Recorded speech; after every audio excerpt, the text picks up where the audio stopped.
अ, नमस्कार. नवरात्रीच्या तुम्हाला सर्वांना हार्दिक शुभेच्छा. आता आपण आहोत किरकटवाडीमधील अखिल किरकटवाडी नवरात्र उत्सव मंडळाच्या या ठिकाणी मंडळाचे सदस्य आपल्याबरोबर आहेत. काय सांगाल नवरात्र उत्सवानिमित्त तुमच्या मंडळाच्या माध्यमातून कोणकोणते सामाजिक कार्यक्रम, उपक्रम राबवण्यात येणार आहेत आणि दरवर्षी राबवण्यात येतात? या ठिकाणी अनेक सांस्कृतिक कार्यक्रम 9 दिवस रोज एक एक कार्यक्रम या ठिकाणी आपण साजरा करत असतो.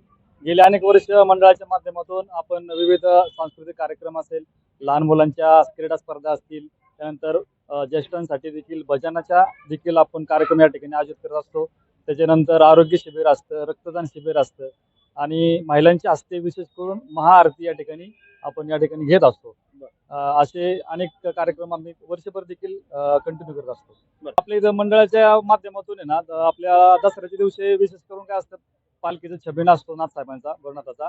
इथून आपण वेशीपर्यंत जातो. तिथं दसऱ्याचं जे आपट्याची पाने आहे त्याचे पूजन त्या ठिकाणी सोन्याचं पूजन केलं जातं. सीमोल्लंघन आहे.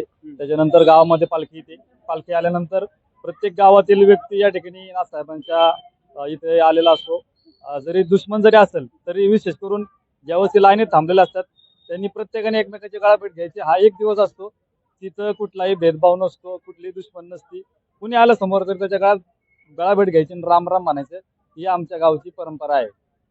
एकूणच सांस्कृतिक असा उपक्रम आणि गावाचं गाव पण अगदी शहराच्या नजीक म्हणजे आताच्या शिवणे खडकवासला प्रभाग क्रमांक 33 मध्ये असलेला हा किरकटवाडीचा भाग आहे. पुणे महानगरपालिकेच्या हद्द आहे.